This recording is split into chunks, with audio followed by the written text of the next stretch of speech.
Hello and welcome to the 10-7 podcast. This is John Willison. And Andrew Straley.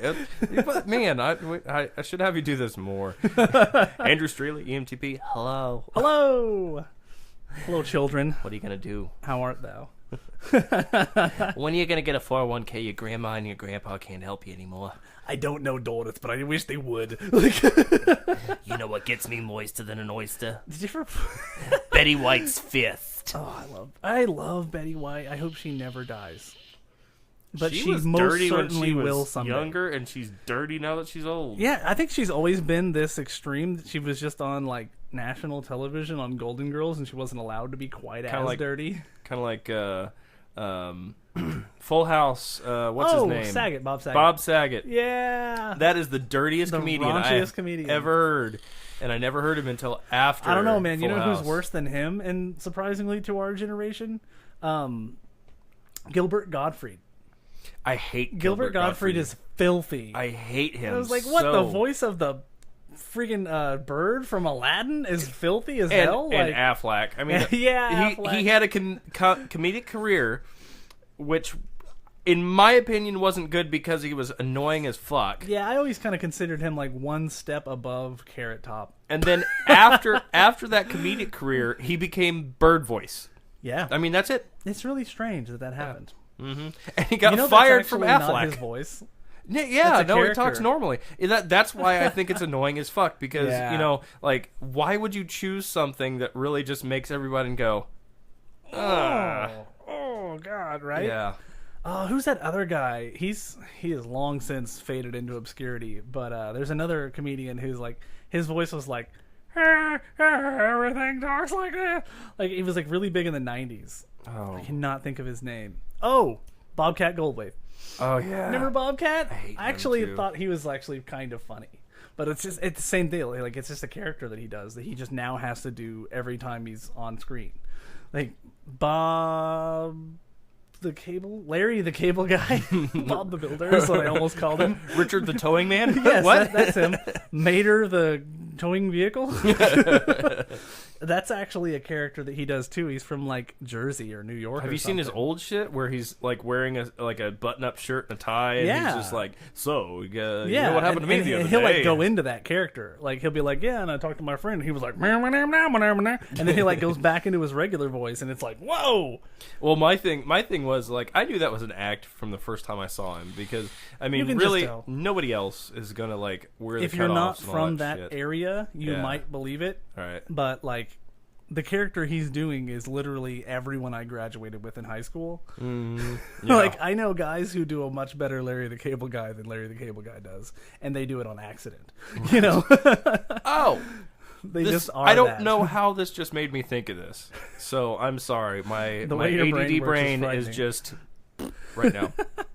But I'm putting the order in for T-shirts this week. Yay! I'm assuming everyone is EMS sized, What which does is that mean? large or larger. Oh, okay. So you don't have a lot of bean We're poles only in the getting a EMS couple mediums and mostly large and extra large. and those are specifically for our girlfriends and wives. Yes. So if for some reason you all need a large or medium, you're gonna have to wait till the next go around. Let me know because if we have enough, I'll just make it quick. Well, I mean, shoot, my Quicker. wife's like 110 pounds soaking wet, and she wears like large, extra large shirts just because she likes wearing my shit. Because it's like essentially a dress for her. Because she I'm pretty sure swims she in just it. puts on a little belt that looked like a dress. You know? Right, except for the sleeves would come down to her freaking ankles. Yeah. Oh God. So anyway, yeah. So That's the rad, though. T-shirts will get ordered soon. Is it just the one design now? We have a couple others that we were thinking about that It's we might just the add one in as we go. for right? now, and then I'm thinking about stickers too. It's not a bad idea. The same companies do them. Yeah. Pretty much always. Look, you little bastard. Fluffykins? What if you named him Mr. Fluffykins? He didn't even try to land it. He was just so dejected.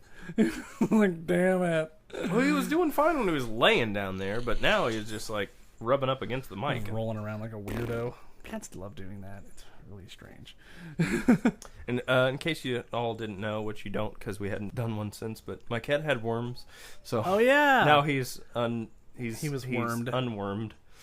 So I mean, he at least had one worm. And where there's one, there's always more. That's pretty well. Well, they're all dead now in the litter box. This is why I don't like cats. They're not like dogs where if you leave them be for long enough, they're cool. You leave a cat alone, and they're just like, "Hey, how you doing? Yeah, let me come crawl over your shit." And then when you want to pay attention to them, they're like, "Leave me alone." They're like a moody girlfriend, basically. Why don't you ever pay attention to me? And then like 5 minutes later, she's like, "I just want to be left alone."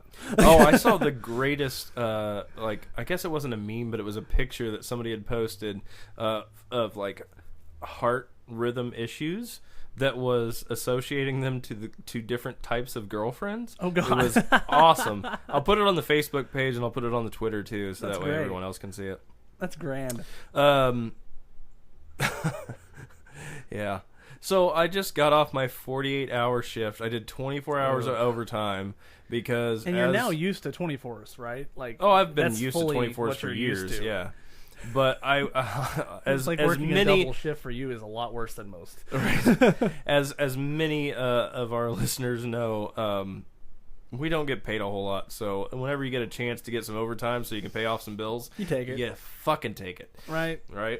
I bet. So I found out recently that I think my dorm's haunted. That's always nice. I mean, always nice. All right, the nice thing, All right, the nice thing about the company that I work for is the fact that everyone has their own bedroom that works there. Oh, did you? And there's only have you two already of us. said that it's inside of it's part of a funeral home? No, it's own. So that's definitely why it's haunted. The family that owns the funeral home directly across the street owns the ambulance service. They probably used to use that building to like store the plague victims or something. And we don't have to deal with the bodies and all that stuff, so I don't have to worry about that part. But do you want to hide a body? I'll help you dig the hole. Yeah. It works so easily.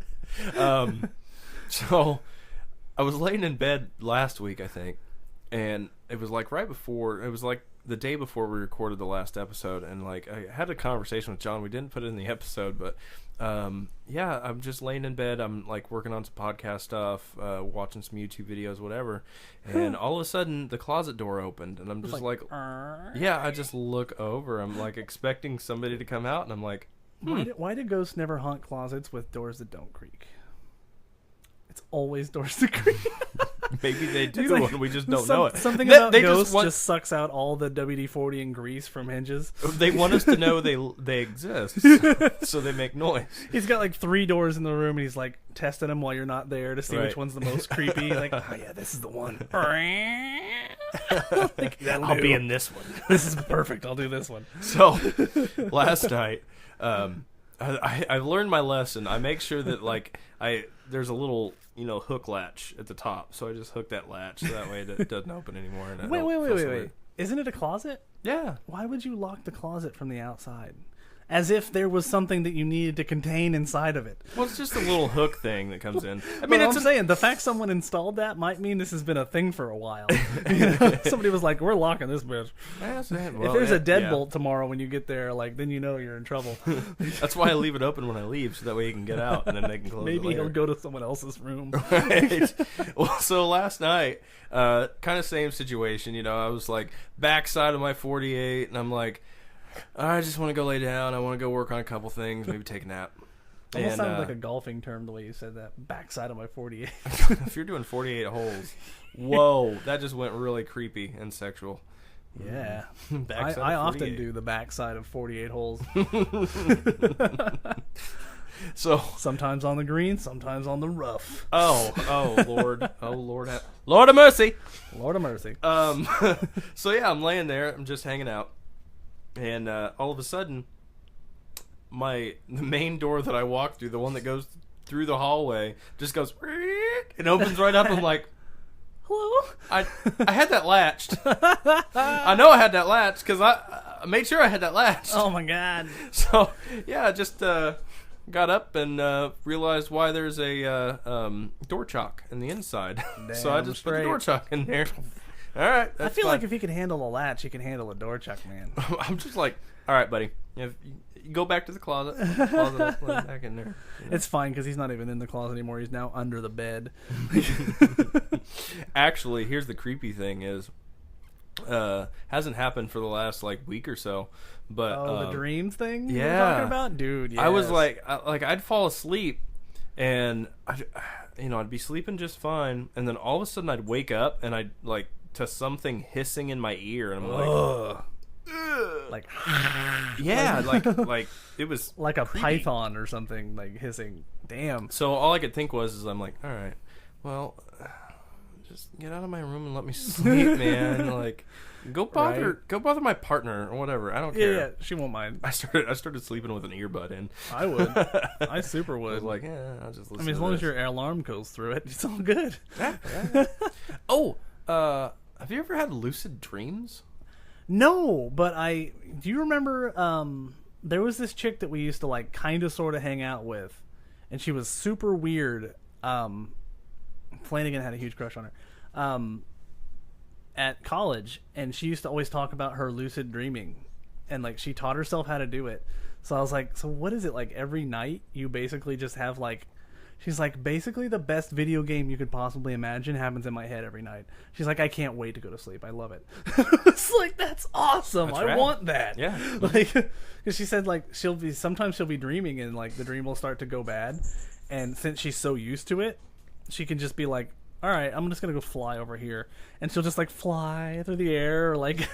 See, okay, so I like for the longest time, up until probably like 2 years ago, I don't remember dreams. Like I never remember. I don't dreams. remember many dreams, and I only remember like really messed up ones. Even worse than that was like any dream that I would remember would come true somehow in some fashion. So, like. You're like Miss Cleo. Oh, Miss Cleo. That's why I hate those like psychic network shit that used to be on TV every once in a while, because I'm like, really, if you actually knew what was going to happen, you would sound like Miss Cleo, because it's got to be like a bayou, like, oh, Lord, child, you're going to die. I just watched a thing about that. Apparently, she was from New Jersey. Really? Like, she does not have that accent. She's still, yeah, they're it's all fake. It's man. ultra fake. They're all fake. Oh, yeah. Yeah, but so I didn't remember dreams. Then all of a sudden they'd come true, and I was like, oh, that's weird. Right. Last night, like, I was trying to fall asleep. It was like 2-3 o'clock in the morning, something like that, and I'd like go part way to sleep, and then all of a sudden, like, I could control what was going on in my dreams. Whoa. Which That's was supposedly weird. how you do it. You get in that. You got to do it in that right time, like right when you're falling to sleep. Yeah, you can't do it when you're in REM. I don't think. And like, so I did that a couple of times, and I was like, you know what? And I would wake up because I would do something in my dream that would wake me up. And you're like, whoa, okay. And I woke up and I was like, I heard that if you look down at your hands, if you can do it, you'll have the wrong number of fingers. Yeah. I've heard that too. So I did it. And light switches don't work, I think? Third time. And nice. Went in there, and I had 6 fingers on one hand. You're I was like that guy from the oh, Princess that's Bride. awesome! You're the 6-fingered man. But then, like after that, I was like, okay, well now I know I can do this. Let's. I just fucking went to sleep. So, but I do feel like since you don't go fully into REM, you're probably not getting the best restful sleep. Let's be honest, I never get that sleep anyway. That's true. Work, that's true. Because I always go into like that just before. Because if I go deep sleep, then I always have to worry about like missing a call, right? Or Well, when you got stuff on your mind, your brain doesn't really let you get to that sleep. Oh yeah. Trust me, I know about that. And that. mine runs like 1,000 miles an hour at all times, right? Like, and that's why I think I need freaking Adderall, man. Because I'm just like this, and then this, and then this, and then this. I need to do this. I need to do this. And of course, none of those things you think of during the day, they all just come flooding in when you're laying there in the dark. Oh, it's even know? Like during the day is as like half speed, and then like at night it's just like kicking into overdrive. He doesn't have anything else going on. Let's do this. Hit the nitrous. Let's solve all the problems that he has in the whole freaking week. Like, Jesus, why? Yeah, so yeah, that was interesting. You ever like? So this is a thing that I've recently started doing. I don't know what's up with this, but like last year or so. Oh my God, this chair! I know, it's the worst. It's like a ghost door. So like recently, right before I fall asleep, I'll just start having these real deep thoughts, and I've always had that, like where I'll like get into like I'll think about stuff really hard and just keep thinking about it, and then I'll finally fall asleep. But recently, I'll come up with these like great ideas, and I'll get like kind of excited about them, and then like right before I fall asleep, I always distinctly remember thinking back and being like, "Wait a minute, no, that's super stupid," and then I'll like fall asleep. like Oh, dude, it's like the stoners that like come up with great ideas, and then the next day when they sober up, they realize it was super dumb. I remember. I actually remember last night part of something that I wanted to do today, but I can't remember what it was. Well, that is torture. I hate that. No, like, so in that REM sleep, somehow I was like on a karaoke stage, and I changed every word to something different, and it worked with the song. Like you Weird Al. And then I woke up again, and when I woke up, I was like, "Oh, I have to remember that. That was good." And then I was like, "I need to type that down." Immediately gone. And now I remember it, and then went to sleep again. Yeah, biggest mistake ever. Yeah, that's why like dudes will tell you like comedians and stuff, because they're like constantly coming up with new material. Otherwise, they'll never have enough. They always sleep with like a tablet next to their laptop open to the note page or something, like right next to their bed, something to be like put it in and then go back to sleep.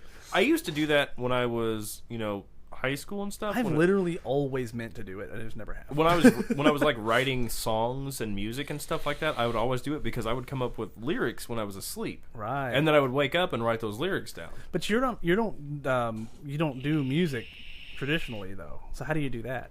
I would just write the words down, and then I would have in my head how the actual melody would be, because the words would remind you. As long as you got something to anchor to, you can remember it all. Right. Yeah. That's a good point.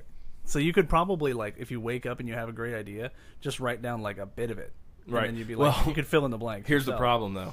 Because at the time, this was before tablets and before I had a laptop and all that stuff. So I'd have paper and pen. So I'd like wake up in the middle of the night and be like, "Oh my god, I gotta write that down." And I would write it, and then I'd wake up in the morning and look and go, "What the fuck does that say?" Right. Or like the pen was actually had the cap on it. Because you're like trying to scratch it in. Like, oh yeah, with the pencil thing, like the old detectives. Yeah, you could super do that. I thought that was that's weird. That is weird. I had a weird dream one time where I thought I told you about this the other day, but like it's been a couple of years ago, and it really messed me up for a while. Like I was laying in bed, which is why it freaked me out, because I was laying in bed. So like it was like I woke up from my sleep, and I was just like, "Oh, that's weird." And then like this like liquid floating, like it would look like if you were to vomit in space. Oh, that's what it looked like, but black. Like if you'd been drinking Coca-Cola only for like 6 hours. Or for our EMS people, it would be like giving somebody activated charcoal. Yeah, and then in space, and then they were just like, bleh. And like so basically, it's like I vomited it out in reverse, like it was coming at me, and then it like started flowing down my throat, and it was like choking me. Like Supernatural. Yeah, very much like that, but the other way. Or yeah, Demony. when the demons come in, yeah, Demony, yeah, it was like that, but less smoky, more liquidy, and like it was choking me up as I was doing it, and as I woke up, like, and you came. Yeah, that's my kink. No kink shaming here, man. No kink shaming here. Weird liquid Satan bile going down my throat. You're like, give me more. Give me more. Like I was like, I woke up and I think I had just been watching like, I don't know, some TV show about like creepy shit or something, and it's probably why I had the dream. And I was just like, oh my god, am I possessed by something right now? Like, do I feel different? Like, and I really like stuck in my brain for a good long while. Like, I was like, man, do I need to get exercise? Like, do I need to become a Catholic? I've seen you recently. You need exercise. Exercise the demons. I need a little less priest, a little more like Richard Simmons in my life. Oh man. So speaking. I'm not gonna lie, I would love to be friends with Richard Simmons, just as a total. Until he turns all Bill Cosby on your ass. No, so he's charming. He doesn't need to drug me. Here's what you'd be like. All right, yeah, it's fine. You got it. You're just so joyful. All right, all right, you pirate. Go ahead. Get that booty. No So speaking of exercise, I got my cameras put up the other night. So I can like watch my house and whatnot, and I went back How does out. that like help you like your peace of mind a ton? I bet. Except for this one fact. So I went back outside like right before I went to bed to go find my cup that I'd left out in the garage so I could put water in it, for when I went to sleep. Right. And walked outside, got my cup, went back inside, went to work, was reviewing, like I was trying to get it all set up, and I was reviewing what the camera actually captured. And I'm like, oh, you're a fat piece of shit. So last night I did sit-ups and push-ups. You caught yourself in a like particularly frumpy moment, and you were just like, I hate it. Yeah. So, and I immediately deleted that file. I was like, I don't want to see that again. That never existed. So last night, you should just make it your screensaver so it keeps you motivated. Oh, that would be no. You'd be in shape in no time. So last night I did sit-ups and push-ups, and I was so disappointed in myself because I used to be in such good shape. Like you did too. We were both we were killing it. Like back in college. But on accident. We didn't do anything to make ourselves we were that way. eating whatever the hell we felt like. I never exercised. No. I stopped exercising when I got out of PE.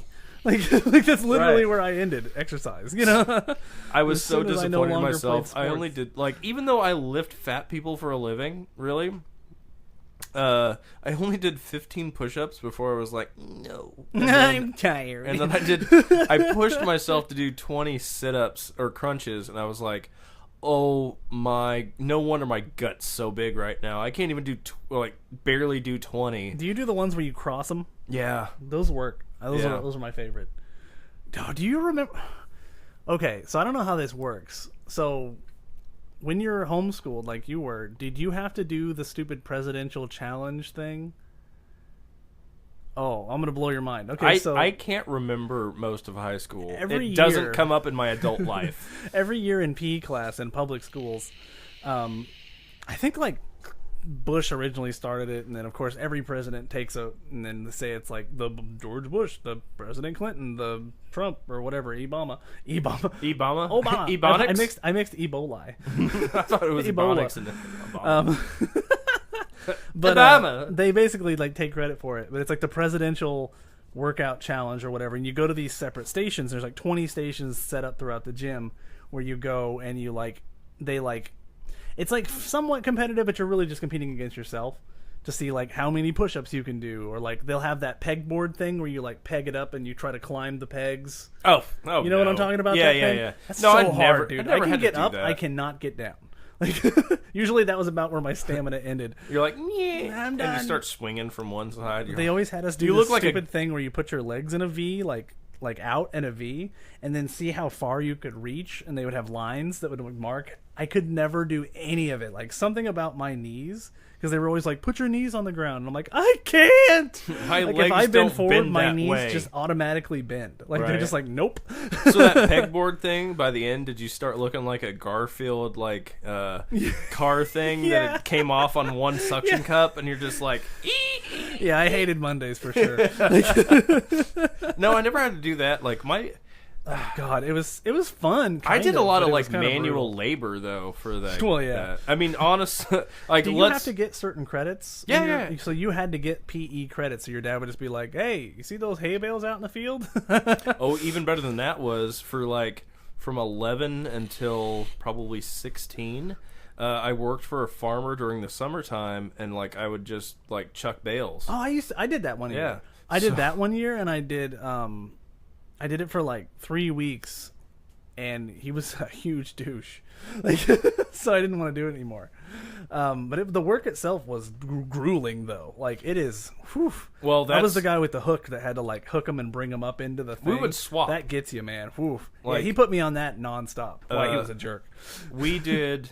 So you would swap out. You would do either hooking and then tossing, and then you would do stacking, and then you would drive the tractor. So it was like somebody's got to crew. go in front of it and get them all settled too, right? Nope. Because the way he did his baler was it would put them all in a line. Nice. That's the way to go.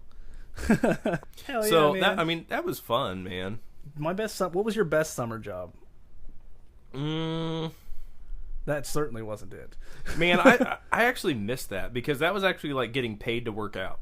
Yeah. I mean, that's a good workout too, dude. Right. For reals. And I mean, yes, it sucked, especially when it's like 100 degrees You outside. can only do that when it's really, really hot and dry. Mm-hmm. Like, you can't do it when it's wet or cool. And then you're still out there at like 9 o'clock at night unloading it. Oh, yeah. Yeah. And you're getting it so out. tired by then that Right. you're just literally like, you're burning the last fumes of power you got left. But the fun thing is 2 of my friends, you remember Adam and Ian? yeah. You met them? Yeah. I forgot Ian's name, but I could always remember Adam. Like, I actually had, like, he actually hired both of them too, so they would swap off right and who on. would work. But I was the main one that he would, call and do whatever. And that's Right. the first time I drove, like, on a roadway was, like, I drove his, like, farm truck oh, yeah. before I was 16. Farm kids are technically legally allowed to drive when they're like, I think it's 14 yeah, or something I think like so. that. Yeah. Like, I know they're allowed to, but it just has to be business related. Right. My cousin, his dad was a farmer, used to,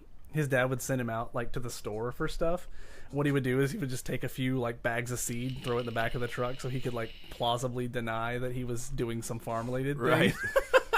It was so great. He was like, hey, can you run out and get some sour cream? We're having tacos tonight. We're out.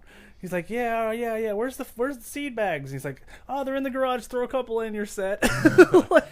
Did you, were you over at my house whenever we had the pool, or was that after? I never saw a pool, so this must have been before my time. Yeah, so, before college, like, I'd say probably my last year, last year of high school, I got rid of the pool.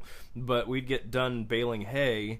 Oh. And just then jump right in. Yeah, and so it'd be like 9 o'clock at night, and Adam and Ian would come over, like, back home with me, because the guy that actually used to employ us would bring us back to my house, because their mom would just come pick them up from our house. Right. And so we wouldn't even take a shower, man. We'd just like jump right in hay the and pool. everything. Just Man, that's what I did in the summer when I was a kid. We had a like a local pool we'd go to. Mm-hmm. I don't think I would shower off after the pool because it was a public pool. But if you don't count those showers, I probably went like months without showering. Oh God. Yeah, I was always like slightly crusty. Oh, I mean, you carried that over slightly into college too. let's Oh be yeah. honest. Oh yeah. I'm crusty. We big talked. clown. We didn't talk that much about it, but I asked you a question. I want to see. When you were a kid, did you ever find porn in the wild? Oh. Yes, that actually did happen to me once. So yeah, I'm walking down, because the way my house is set up is like you got my dad's house here. It's off the highway, like a ways, Right. and then like there's a C-shaped road that goes around and then meets back up at the highway again. Right. My grandpa lives on the other end of the C, basically. So I would like walk that C every once in a while just for fun. Right. And I remember one day I was walking down it and I picked up this magazine, and I was like, well, what's this magazine? And I opened it up, and I remember literally the first thing I saw was a woman inserting a lit up, assumably really warm lava lamp. Just like, and I'm like, I am too young to see this. I don't. That might have been my first sight of a vagina. How old were you? I was like 6 or 7 years old. Like 6 or 7? You just said 6. Yeah, I was about to say 7. I was like Okay. 6 or 7. I was far too young to be seeing a woman banging a lava lamp, dude. Like, Oh my God. it ruined me for life. think I'm about pretty sure. Thank 10 God that I didn't like get that stuck in my head, and like now that's like what I'm into. Like, that's pretty effed up. I don't want to be that guy. Caitlin, are you into lava lamps? Okay. She's either deaf or asleep. Okay. No, so I remember when I was like 11 or 12, me and a friend of mine, we used to... That's a much better age, by the way. Kind of, I guess. I mean, it's still not great. You're slightly more mentally prepared. So I remember we used to, like... All right. Farm kid story here, I guess. Right. My hobby was I would work on bicycles, and I would, like repair... restoring old ones? Yeah. I used to do that. Yeah, That's restore fun. old ones, or make like BMX bikes and either make sell them them cooler or whatever. or whatever. Or Yeah. make it really awesome and then destroy it. Right. Yeah. And then I would also like either repair or modify lawnmowers to do like random shit. I had one Right. that actually had a top speed of 35 mile an hour, which is That's like wrench head faster 101, than- I'm pretty sure. Yeah. Like, fixing lawnmowers, like every wrench head I've ever met is like a whiz kid with lawnmowers. That's how I got most of my scars when I was a kid. Because it's basically it's the same thing. It's just basic, boiled down to the very basic parts. Yeah, you got a motor, you have gears, you have one spark plug, or two, depending. Yeah, if you're lucky. Yeah. But did you ever make them like crazy powerful, like really fast? One did 35 mile an hour. Essentially, you turned it into a go-kart, more or less. Yeah, and without a roll cage. And the best thing was like I knew it was going to be fast, so what I did was I took like the rear fenders off, and then I welded a plate onto the actual frame. What do you call that? That's right like there. A sissy bar or wheelie bar or something? No, I'm talking about like the one that was like just super fast. It didn't like pick up speed real quick, but so it didn't do wheelies speed, or anything. The top speed was really fast. So like, and I actually had dropped low end. I dropped the seat all the way down to the frame, so that way it wasn't up too high, so that way it didn't do wheelies. And then I had one that still had the fenders on it, and it would do wheelies. So I welded on a wheelie bar on it, so it would actually ride wheelies for like blocks. It was great, man. It was awesome. Yeah, that was. What do? You just like bore out the pistons or what? No. I just actually redid... Or the cylinders, not the pistons. Yeah. I actually just I did my calculations on what size of a pulley needed to be on the front belt and what needed to be on the rear belt. Oh. To change so how you the just messed gearing with the was. drive of it all. Yeah. Oh, so you didn't really necessarily make the engine more, like, pump out more power. You just made it use it more efficiently. Oh no, I fucked up the governor like nobody's business, man. Yeah, the governor did not exist anymore. Like you put that thing full power, he got and it was just like he became the governator. Yeah, I blew up 2 engines before I found that sweet spot. Well, yeah, because that's what you want. Like basically, just powerful enough to be insane, but not quite powerful enough to basically kill it. Kind of same concept as a dyno, man. Like everybody builds engines nowadays, they put them on an engine dyno, and they see how much power they make. But the people who make new things, they put an engine together, and they just push it until it blows up, and then they back it off like 2 notches. Just a little bit. Yeah. Yeah. Yep. That makes sense. I mean, if you have that all that equipment, why not? Right. So, like 11 or 12 years old, I had taken my bicycle over to my friend's house, and we were like riding bicycles through the country and whatnot. Oh yeah. And you know, like I don't even know what we were doing. Like we stopped somewhere and we were fucking around in some woods or whatnot, and then all of a sudden, like I came across like this little like black bag. And I was like, oh, like it was contraband, basically. Right. And we were like, you're lucky it wasn't some this? Like dark illegal shit. At the time, really, I wouldn't care. I mean, at the time, I don't think anybody really gave a shit. So, I mean, like, it depends on how fucked up it is. Right. If there was a head in there, I'm sure we would have called somebody. Yeah. So, we just like opened the bag up, and my buddy was like back fucking around with something else, like a tree or whatever, climbing it or whatever. Right. And I opened it up, and I was like, whoa. You need to come here now. Hey! Come look what I found! Man, we kept that our own personal porn stash for the longest time. I hope you didn't just like leave it in the woods. You like? Yes, we did. Yeah. Like we tied you that were bag far up. Too fearful to hide it somewhere in your property. We moved it somewhere that we knew where it would be, so that way nobody else would come fuck with it. And we put it in there. I think we actually found a tree that was like rotted out enough that we could like shove the bag in. Yeah, we every once in a while we'd come back and be like commit this to memory when I get home. This is for me. That was your spank bank. Yes. Yeah. Before that was a phrase. So that was fun. Hell yeah. All right. So last week we actually we had a more serious episode. Right. I mean, honestly, it was good. I thought it was pretty good. I feel like it wasn't overly serious.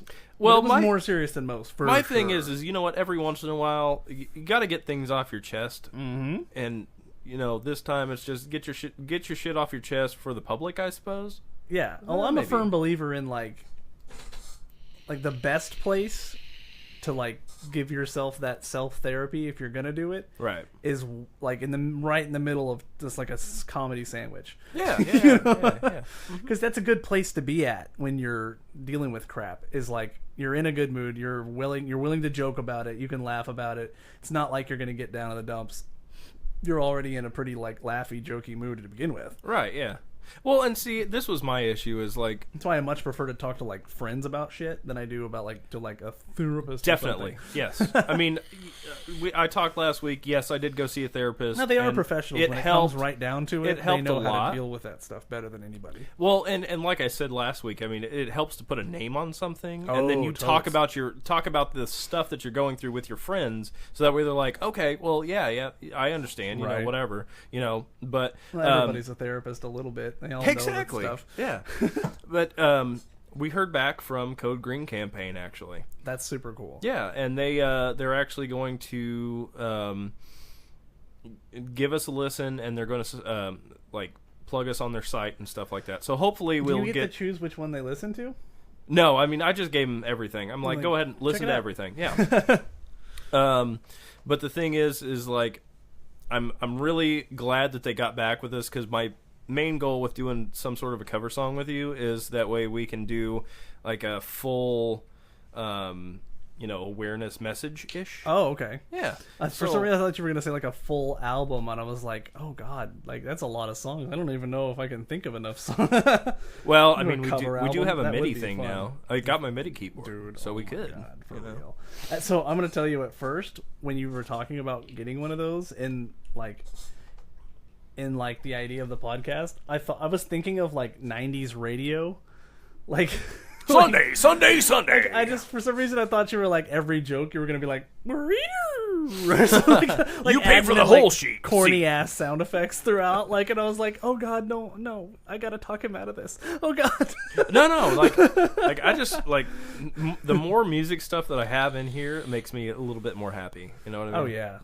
But you almost have like everything one would need for a studio. All you really need in here is like that like eggshell board. The sound dampening stuff. Yeah, Actually, this room is not bad for acoustics, and so you don't need the eggshell. That's awesome. Yeah. I bet it just looks cool though.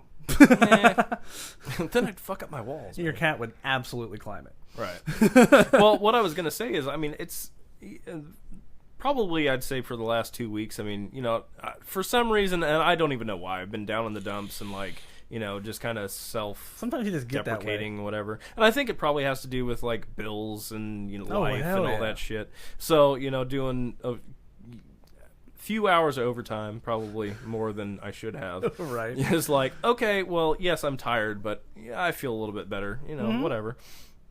Well, sometimes So- getting wore out kind of puts you in like a zen state too. Right.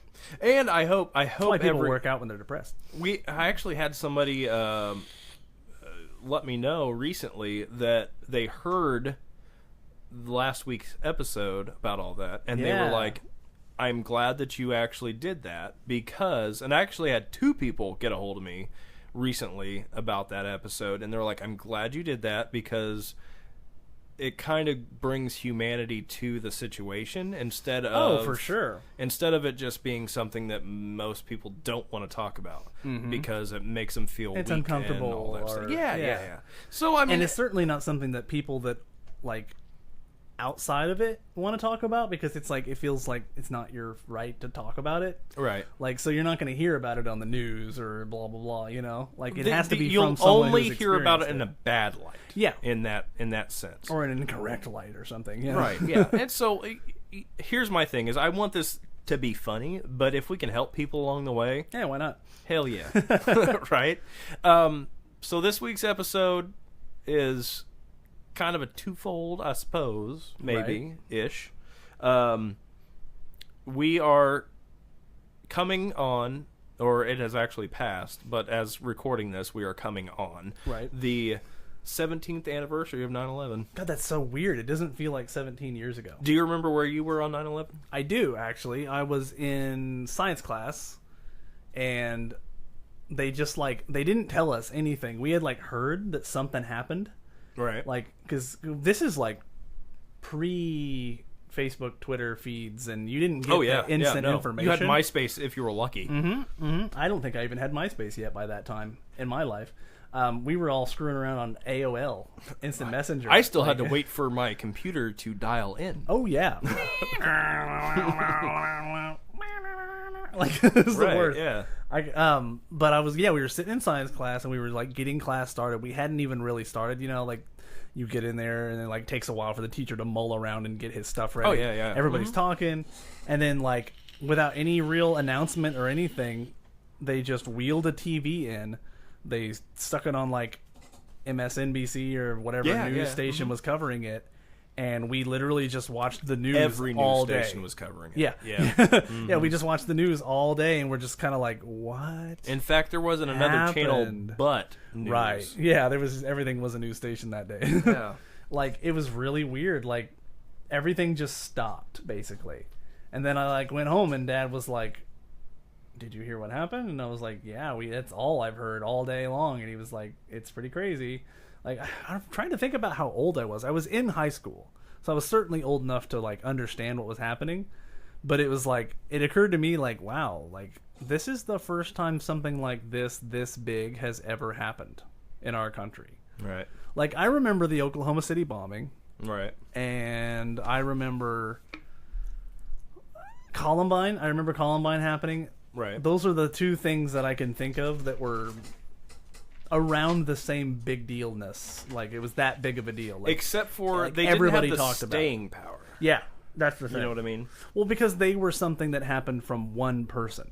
Yeah. The bombing and Columbine. Well, Columbine was a group, but like same. You know what I mean? It wasn't an organization that attacked us. Right. It was a dude or a crazy group of people.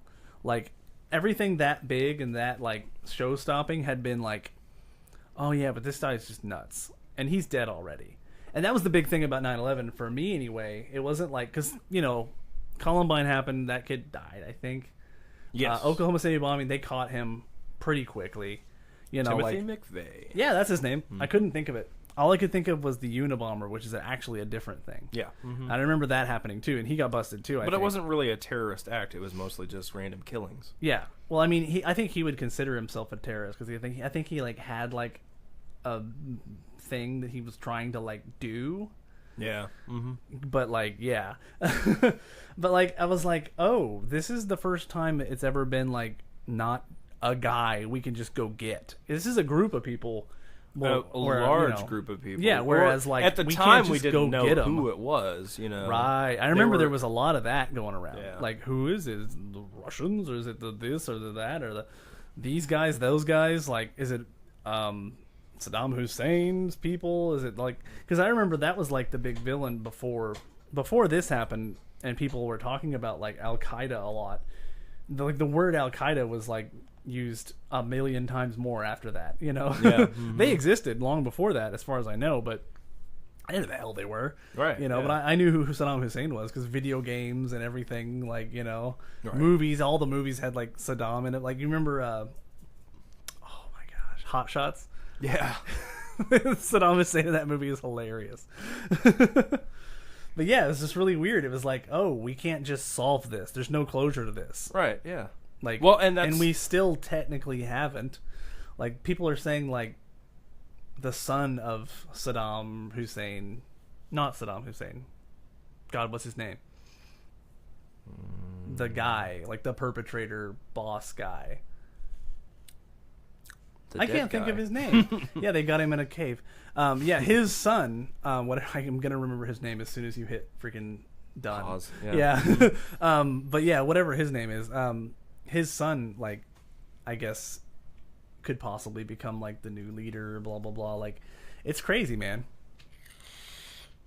Well, my thing. Osama bin Laden. That's his name. Yes, that's his name. Yeah, it's crazy, man. Like, we couldn't just, there was no closure. That was the problem, I think. That's why it like fucked us up so hard, I think. Yeah, because it wasn't just a single dude we could go kick his butt. Even when we went and kicked his butt, we still didn't really solve it. I mean, cut the head off the snake, you still have the body. Like a Hydra. Yeah, so I totally remember where I was at 9/11. Yeah. So 9/11/01. Tell me the story. All right. So my grandma on my father's side was she was legally blind, and at that point she could not drive. She drove for the longest time when she was legally blind, and that was a scary fact because I would ride with her. This was her routine. So when you say legally blind, was she like ultra blind and like, or was she just legally blind as in like she's blind enough to where they say she's legally blind, but she could totally see stuff. She was blind enough that she told me she drove in the right-hand lane so that way if people needed to get around her, they just could. Okay. It was scary to ride with this woman. Imagine. Oh my God. I imagine. Red lights meant nothing. Well, yeah. Oh my, it was horrible. Any signs were just finally to her. Finally family talked her into like, we'll just come over and was help. it just like a pride thing? She was just like, nah, I want yeah, to yeah. myself. She did it for years. She went to Hardee's every Friday. She would have breakfast with her, friends, geriatric friends. Oh, they had like a hangout thing. My grandpa used to do that. Where she would steal all the ketchup packets and all the Splenda packets, and put them in her purse, and napkins. Bring them all home the and napkins. put them all in like a big old freezer bag. I almost guarantee you I have never eaten a meal at that woman's house that didn't include a Hardee's napkin. Mm-hmm. Seriously. But yeah, so she before she died, she got to the point where she couldn't see well enough, and she finally was like, yes, okay, I understand, I can't see. And I gave in. Like, I'm going to kill somebody. This is what actually happened that caused her to stop, was the fact that she was a diabetic, and you know how diabetic nerve pain, you know how that's a thing. So basically, yeah, what's it called? It's got a name. I almost said fibromyalgia, but that's not it. Neuropathy. Neuropathy, yes. That's what it is. Because Jonathan has that, my sister's husband.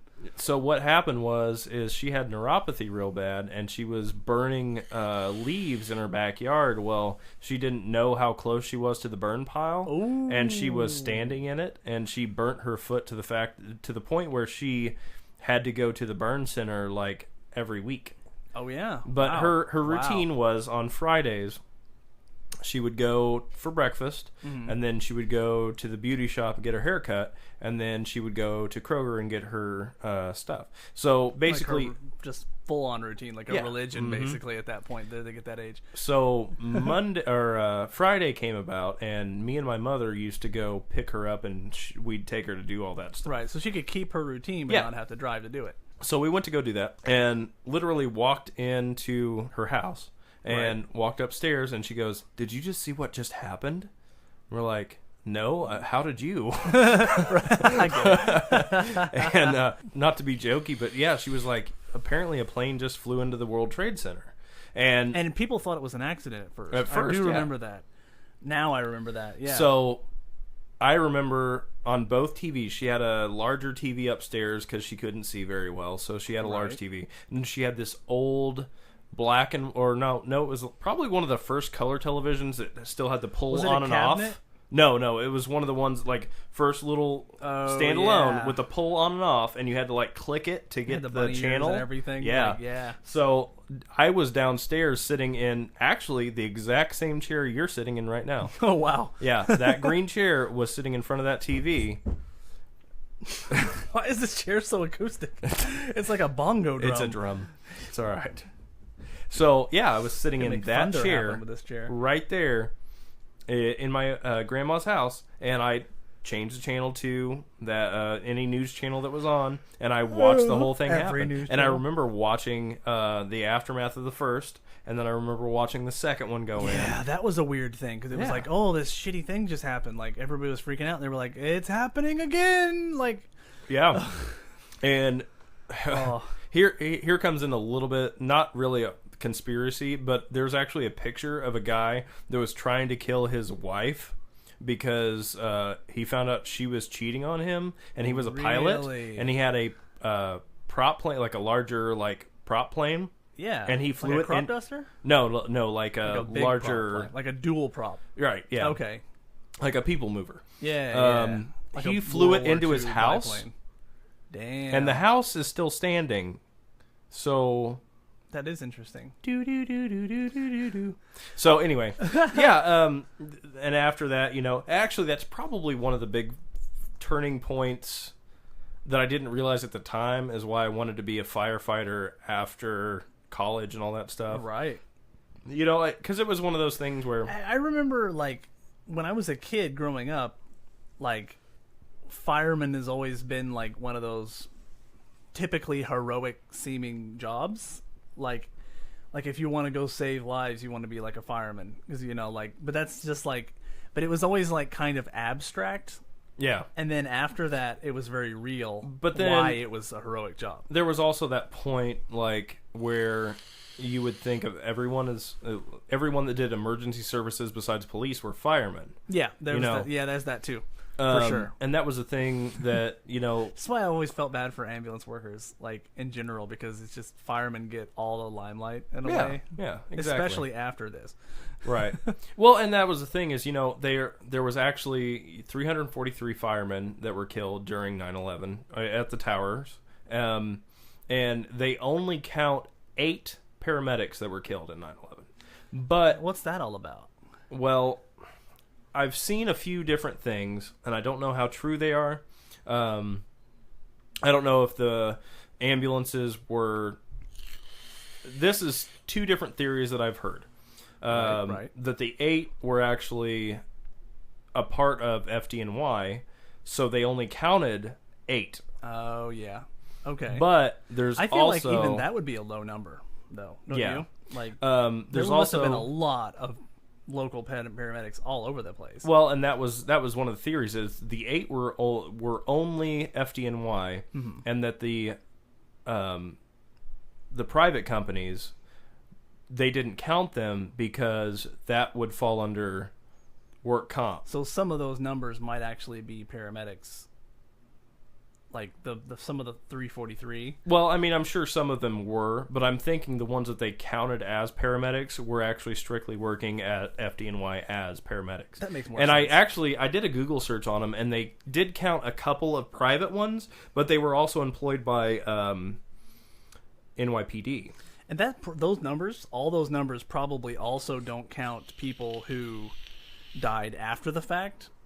Due to like from smoke inhalation or I'm strictly, rubble inhalation. Right. I am strictly counting the people literally that died there that day. Yeah, because I was watching a thing about the whole thing that happened at Puerto Rico with the hurricane, really bad hurricane they had, and how the news was saying, and I think like even like the president got on TV and was like, hey, I think he said like 13 people died and stuff.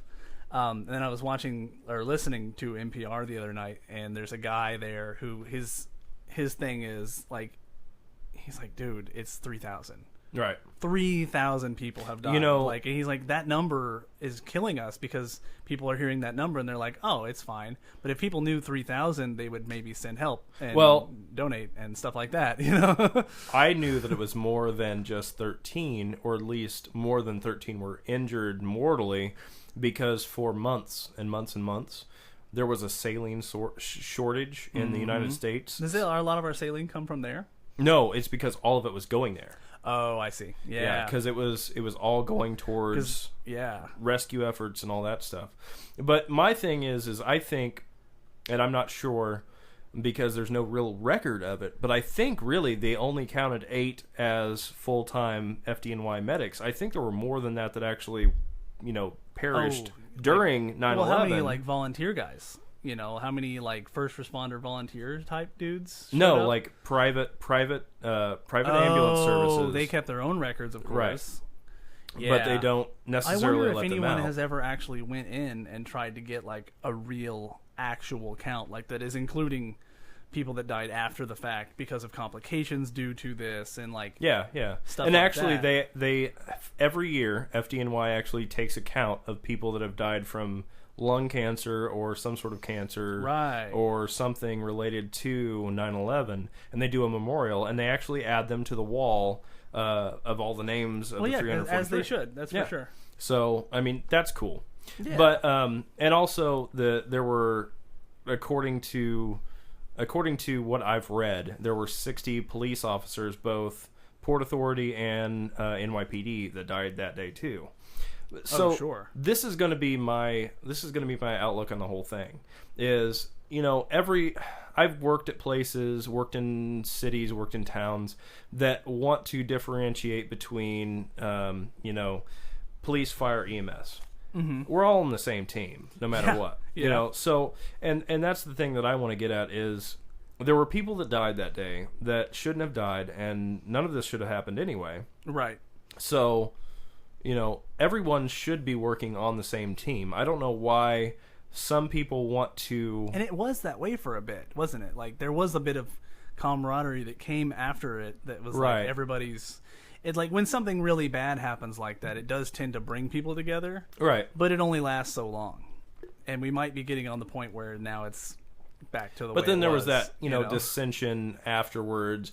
Because Oh, I've worked in yeah. areas where the fire department and the EMS service just butted heads, even on scene.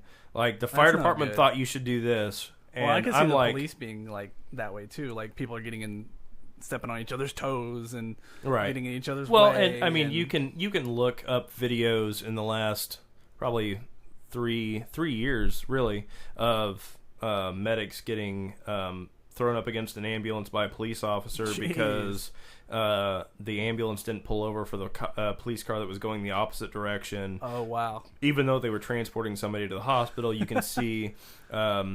And this one, It's just basically this one like bothers me more than each anything. other's ideas of what they need to be doing Yeah. kind of overlapping and not working together. Well, and the thing clashing.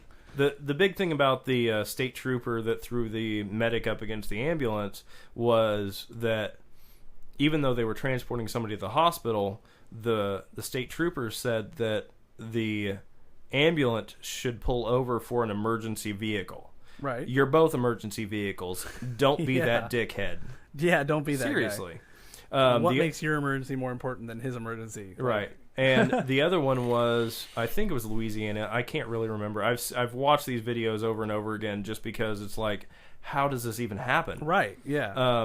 There was an EMT that told a cop to stop tasing a guy with a head injury. Now, if you have a head injury, you're going to freak out. Yeah. So this guy was knocked unconscious. They were trying to get him... So he was like delirious then, essentially? Well, he was knocked unconscious. They were trying to get him put on a backboard. He woke up as they were trying to get him on the spine was board. like, what's happening? And he was just flipping out and like trying to throw everybody off of him, hit whoever he could, Yeah. all that stuff. And one of the cops pushed the EMT out of the way to tase this guy, and the EMT was like, "Don't tase him. He's got my a head patient injury. He has a head injury. He doesn't know what he's doing. Let me deal Right. with him." Right. And the cop literally had this guy in a chokehold up against the cop car telling him, "You do not tell me how to do my job. I will do whatever I think that I should do." There are multiple videos of like bystanders that took the video of it, and it's like, I feel All right. like once he's on the cot, it's not his job anymore. well, It's now the responsibility of the medic. I have never, know? ever seen a cop that wants to intervene in a medical issue unless I ask them to. Yeah. Because You feel I like can you'd want to tell stay the away difference. from that. Like, Yeah. this is your field now. Yeah, Like, exactly.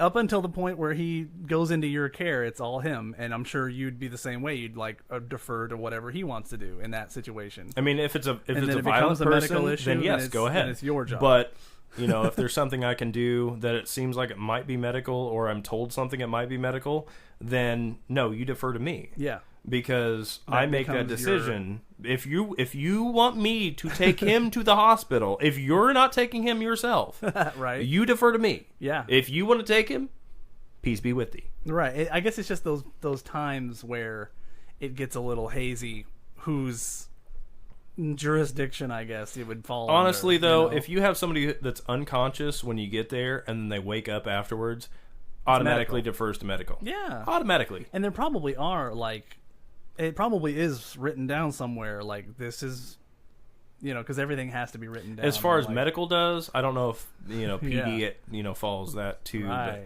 But that's my thing is why do we fight?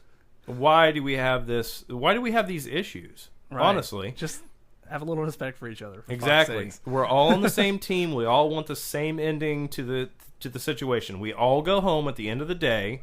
We all hug our families, and that's it. Right.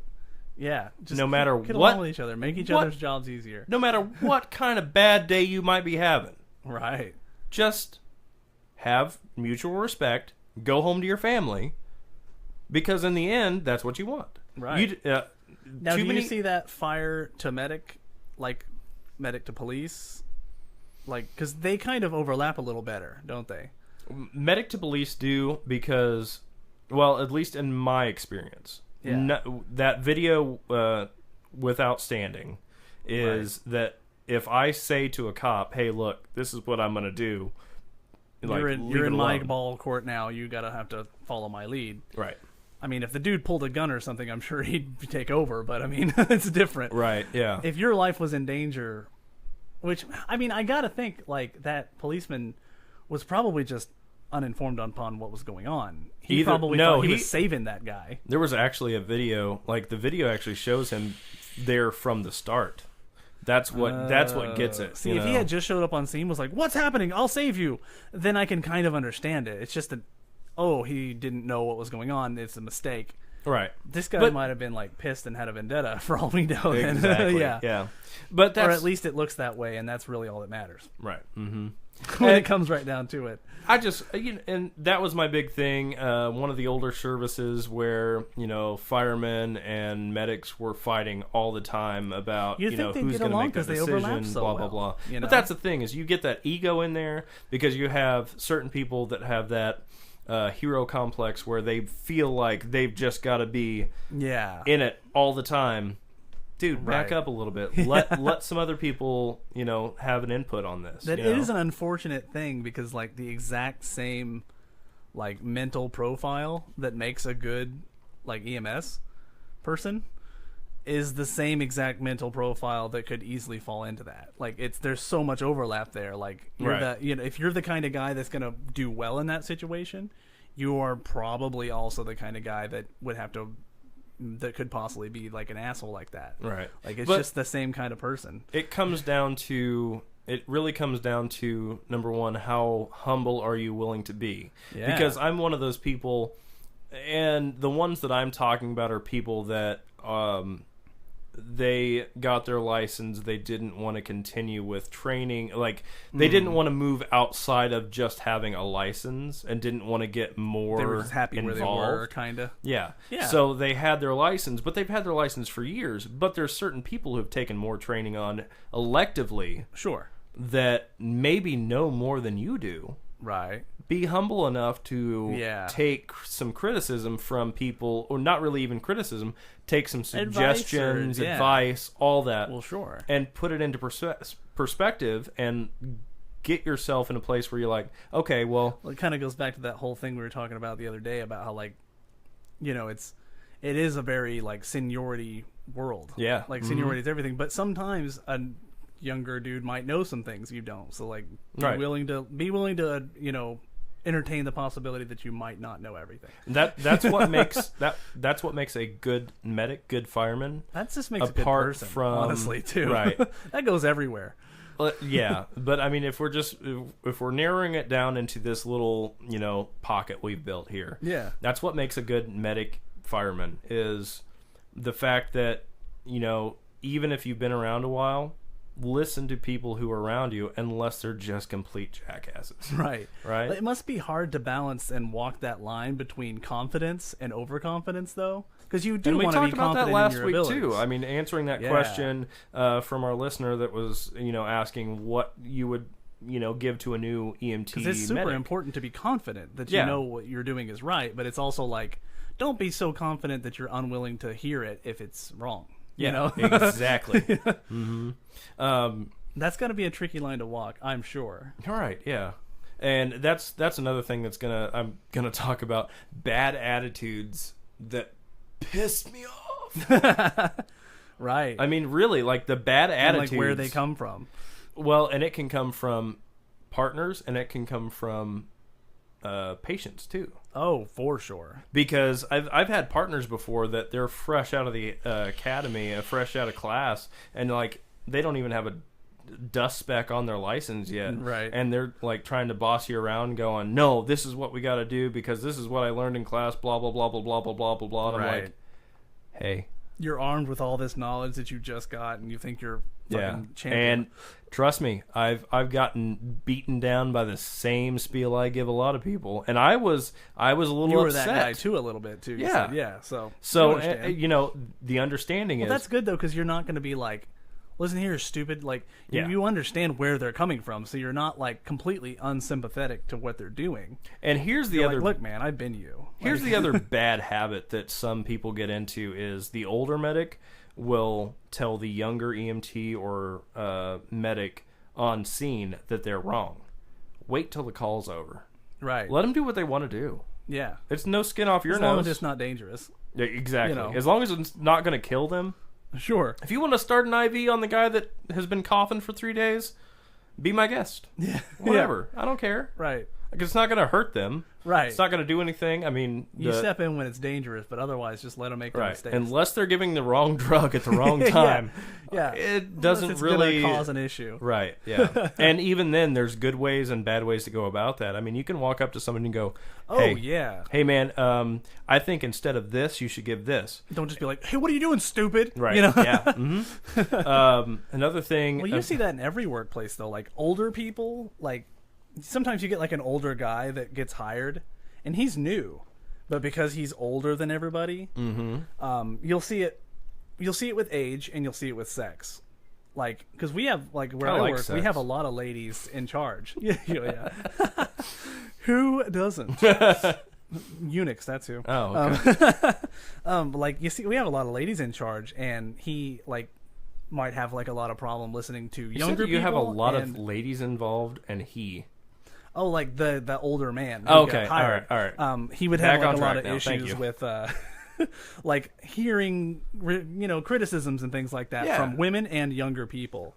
He's like, oh, I got kids your age and blah blah blah, and like because they're kind of old school, they don't like to listen to ladies' advice. Yeah, and that shit is a real fucking problem. Oh yeah, like, sorry buddy, but guess what? You've been here 3 months. She's been here 7 years.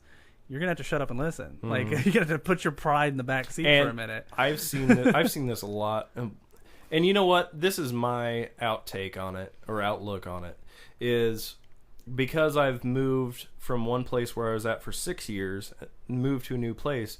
I still, even though I'd been, you get treated like a new guy. Is that what you're saying? Yeah, yeah, I get that. But the thing is, you know what? There's simple ways or nice ways of being like, yeah, I came from here and this is what I've done for this long. I feel like that's probably like a common thing, like when a new person shows up, like you're like, all right, what's your story? Yeah, just but I mean, mostly they don't, like, they're used to new people coming in, and most of the new people coming in are just green, don't know what's going on, whatever. Do you guys have a lot of turnover?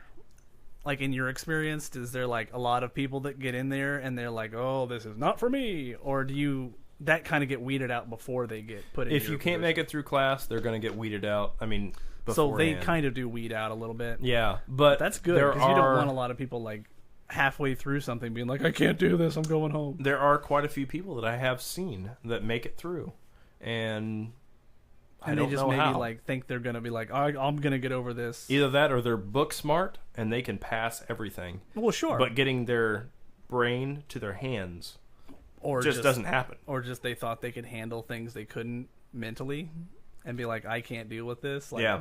And then like 3 months in, they're just having a breakdown and they just go home. Well, and see, this is the thing is, if you're a new guy going into a service and you've been in a service for a while, don't just kick the door in first day and go, what's up, motherfuckers? Yeah. I mean, that won't help you at all because they're going to be like, oh, who's this new jackass? Here we go. I'm sure you get a lot of that. Yeah, and that's start out like you're new. Learn how they do things first, right? And then as you progress, you probably do want to subtly, put their minds at ease that you are experienced and you do know what you're doing. This has been my experience, but you don't need to say it. When I get a new partner for the first time. And they're definitely filling you out and trying to figure out. Yeah, I'm sure you're doing the what same you know to them. Exactly. I'll be the one that initiates the conversation. Be like, so how long you been here? How long you been in Absolutely. EMT? But I'm not like, hey fucker, how long you done this? Yeah. I'm not that asshole that does that because I want to know. Okay, as the medic, the lead medic on a car, I want to know, okay, well, how long have you been here at the company? Cool. You've been an EMT that long? Basically, and even the first thing that I'll ask is, okay, so I'm sorry, I don't know, but are you an EMT? Are you an I? Or are you a medic? what can you do? Like, what are your certifications? Yeah. Because I just want to know, well, okay, what can I give you? What can I not give you? Right. You know? Slash, what can I expect from you? Right. And then I'll ask, how long have you been here? How long have you been a EMT, medic, whatever? And, I've seen a lot of, older EMTs are like, yeah, I've been here this long. This is how long I've been, blah, blah, blah. And I'm like, oh, that's cool, man. Like, what do you like about this place, blah, blah, blah. And then eventually, once they get the courage to ask you, okay, well, how long have you been at it? What's your story blah, then? blah, blah. Mm-hmm. Well, at the and point where they get sick of talking about themselves, basically. Right. They're like, and the other side of that too is, where have you been? Have you started out in what kind of places have you worked? Right. Have you been in a busy area? Have you been in a slow area most of your time? Especially if you're in a busy area now, you want to make sure that they're not coming from some podunk town and that's all they've ever done. Right. Whereas, like, hey, buddy, you're gonna have a big change in the way that your job works. Right. And that's one of my big things is, I want to have that conversation before we get our first call, so that way I can be like, all right, look, this is if it's your call, then you tell me what you want me to do, right. like, whatever. But if it's my call, I expect you to do this, this, and this. Because you need that rapport, man. Yeah. Sure. Because you spend 24 hours with this person. I mean, you're with them probably more than what you're with your own family at that point. Absolutely. I mean, it's a 30-year life, so you have to have that rapport and all that stuff. Have you ever gotten in a situation like, all right, so to take this like out of the job force and just, have you ever met a person and there's like no real reason why they're not like an a-hole, they're not like particularly bad person, there's really nothing against them, you just fucking kind of can't stand them? Yeah. And you feel bad because like there's really like you don't have like a, well, yeah, but he like kicks his dogs. Like it's like he's not he's not a jerk, he's a nice guy, you just kind of hate him. You ever get stuck with one of those guys for a long time? Like, cuz I mean, when I see somebody like that, cuz I have people like that in my life. I see them for 5 minutes and I go. You're stuck with them for 24 hours. I've had a couple of people in my college days, yes, that I definitely did. But like wasn't close to them. I'm really bad at those kind of relationships because I'm too nice. I can't be mean to people, especially if they have no real like flaws for me to be mad at them for. Like, it's just but like, you're just generally annoying, and I don't know why. I have had one, and I don't know why. I mean, nice person, okay to be around. Yes, nice person, okay to be around, but the way they talked just rubbed me the wrong way. Just something about it. You couldn't put your finger on it exactly, but I think it was just the like a single word that they would say over and over and over again. Oh. Maybe, I don't know. Yeah. And then they were slow, just so goddamn slow. Oh yeah. And you're a fast pace. Yeah, I'm like see, you're tripping over them literally. That's like, the thing is, I'm used to being, when I'm on a call, I'm like, yeah, let's get this let's done. Let's go. Next thing. Hospital. Now. Boom. Well, yeah. And then this person is just like closing the doors. I'm like, all right, let's go. I'm ready to go. And they're like, okay. And then they finally shut the door. It's like time and it's excruciating to work with somebody that has a different pace. And then than they just walk to the front, and then they. I feel like a sense of urgency should definitely be present. Oh my god! And then even worse than that is, even if I don't need help, even if I don't ask, if it's not like a critical patient, I'm like, all right, let's go, ready to go, let's go. Yeah. And then they get in the front, and then all of a sudden it slows. Yeah, you're just dragging you down, basically. And I'm like taking a blood pressure, and all of a sudden I'm just like, I'm ready to go. And then, oh, okay, I didn't know if you needed a minute. I told you 10 seconds. Well, three minutes ago is what it feels like, but 10 seconds ago. 3 years of your life ago, it feels like. And then another... 20 seconds, but it feels like an hour to get it in drive and go. I'm like, for sure. Please. But like, just on a personal, like, there's nothing wrong with this person. You like them. Yeah, they're fine. Yeah, it's a difficult situation. Trying to light a fire under somebody's ass is just crazy, man. I guess in a sense, though, in a weird way, that's better than if it was just like a personality thing that you just hated about them. Like, have you ever had a partner that you just fucking hated? No. That's good. Actually, okay. I Or had a just didn't get partner. along with. I had a partner that had a reputation of being hard to work with, Yeah. and this was my first full-time medic job. Had a reputation of being hard to work with, just attitude-wise and how they dealt with people and blah blah blah.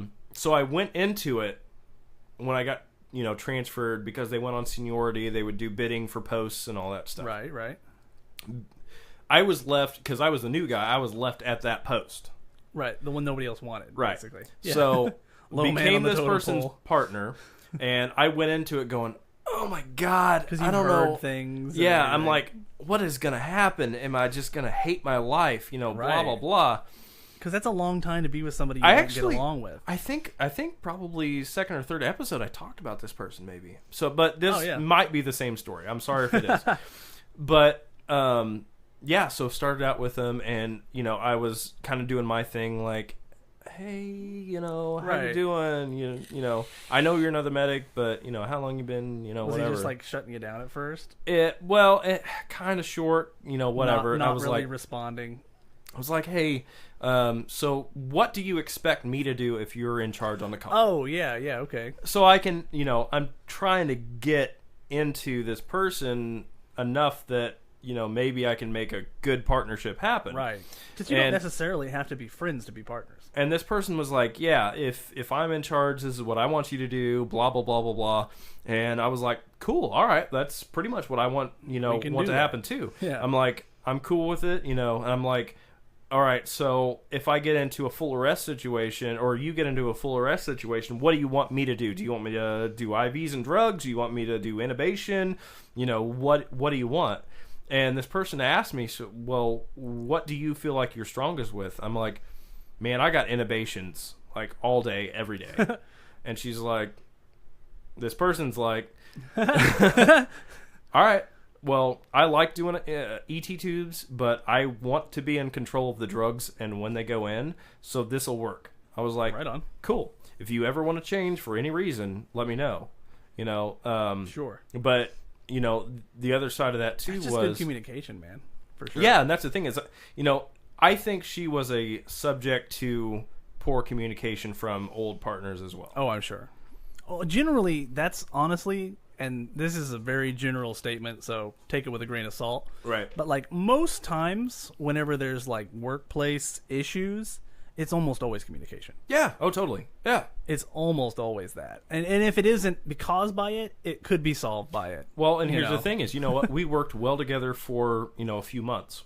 Yeah. And then all of a sudden she said something on scene to me that I think it was something, I couldn't find a piece of equipment for some reason. Right.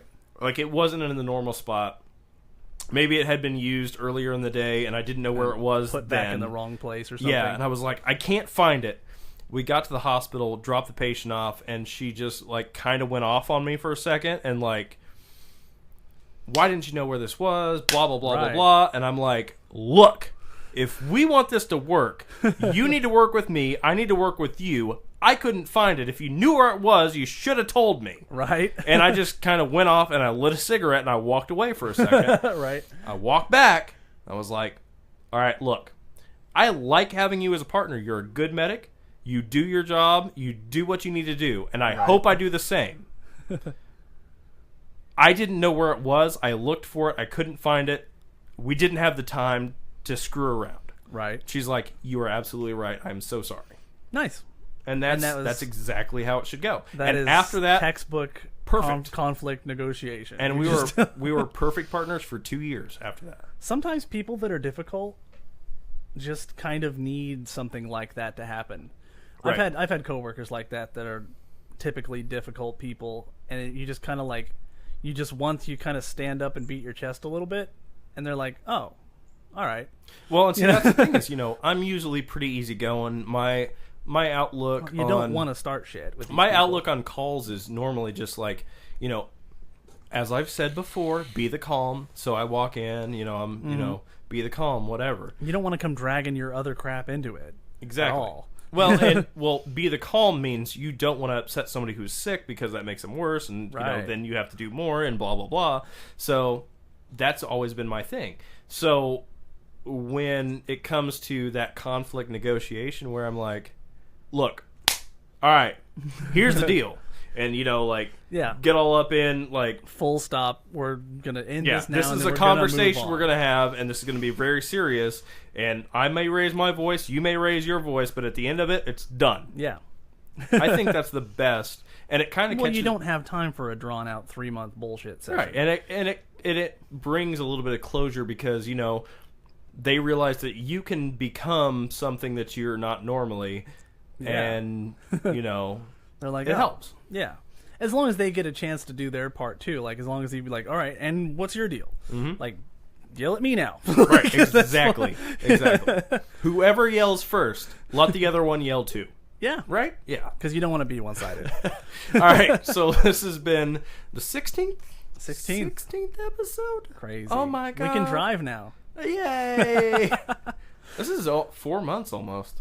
It's our sweet 16. We're growing up. Oh God, it's a quinceañera.